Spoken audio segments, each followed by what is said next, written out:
अशाच ताज्या व महत्त्वाच्या घडामोडी जाणून घेण्यासाठी आमच्या नाशिक प्लस न्यूज चॅनलला सबस्क्राइब करा व बेल आयकॉनला.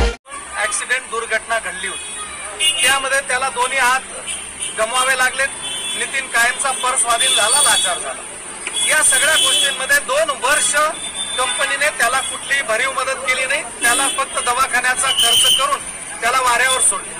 ही सगळी गोष्ट बाराबलुतेदार फाउंडेशनच्या आमच्या सगळ्यांकडे ही गोष्ट पोहोचली आणि त्याचा आम्ही कागदपत्र अर्ज पाठे करून त्यांना सगळ्या गोष्टींची विचारणा केली.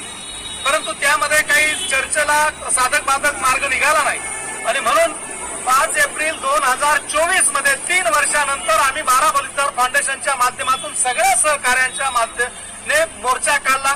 त्या मोर्चामध्ये देवरे साहेबांनी त्या ठिकाणी सांगितलं की साधक बाधक मार्ग निघतोय. मोर्चा आम्ही सायंकाळी तहकूब केला आणि 10-12 दिवस चर्चेमध्ये मार्ग निघेल. कंपनीच्या साहेबांनी कलकत्त्याला आम्हाला ऑथराईज परवानगी घ्यावी लागेल अशी ती सगळी वेळ मारून नेली. 1 महिना झाला, त्याच्यामध्ये चर्चेला मग आले तर 5 लाख रुपये देऊ अशा पद्धतीची त्यांनी चर्चा ठेवली. पण 5 लाख रुपयामध्ये त्यांचं काही आयुष्य पूर्ण जाणार नव्हतं, सिक्युअर नव्हतं, ते पुरेसे नव्हते. आम्ही त्या ठिकाणी ते 5 लाख रुपये नाकारले.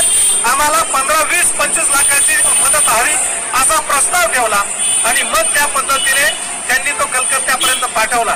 पण ते बोलणंच राहायचं, कृती त्याच्यावर होत नव्हती. म्हणून आज या ठिकाणी अशा पद्धतीचं आंदोलन या ठिकाणी आम्ही केलं. काल या आंदोलनाची चर्चा 2 ते 1 दिवसापूर्वी मला वाटतं सन्माननीय देवरे साहेबांपर्यंत पोहोचली. देवरे साहेबांनी साधक बाधक चर्चा केली आणि त्याच्यातला हा मार्ग निघाला.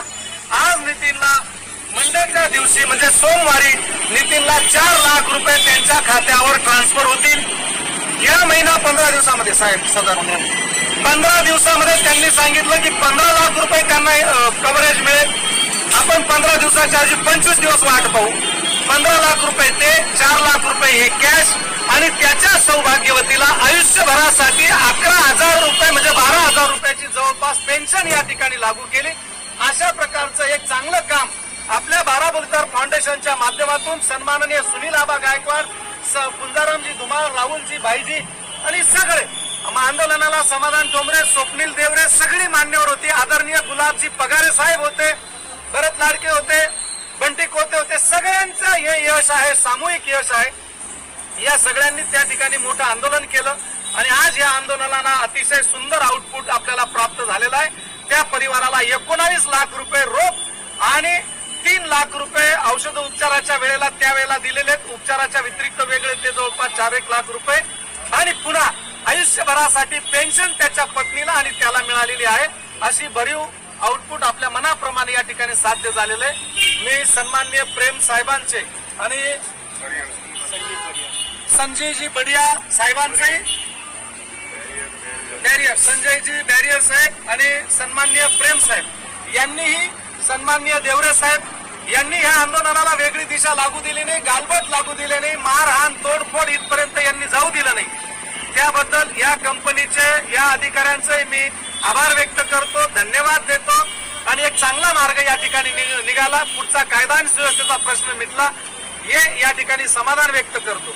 या प्रसंगाचं औचित्य साधत आदरणीय धुमाळ साहेब यांनी त्या आंदोलनाच्या वेळेला त्या ठिकाणी कबूल केलेलं होतं की मी नितीनच्या मुलीच्या आणि त्याच्या परिवारासाठी 25,000 रुपये मी बाराबलुतेदार फाउंडेशनच्या माध्यमातून देईल. आज त्यांनी 25,000 रुपयाचा चेक सुद्धा नितीनच्या पत्नीकडे या ठिकाणी सुपूर्द करत आहे. मित्रमंडळाचा संवेदनशीलपणा हा खरा माणुसकीचा सर्वश्रेष्ठ दागिना आहे. भूमिपुत्राला न्याय, मालेगाव तालुक्याच्या भूमिपुत्राला न्याय, कंपनीच्या गलतान कारभारामुळे 2 हात गमावलेल्या नितीन पवारला न्याय. अपंग बांधवांनी साथ दिली, यांचेही मी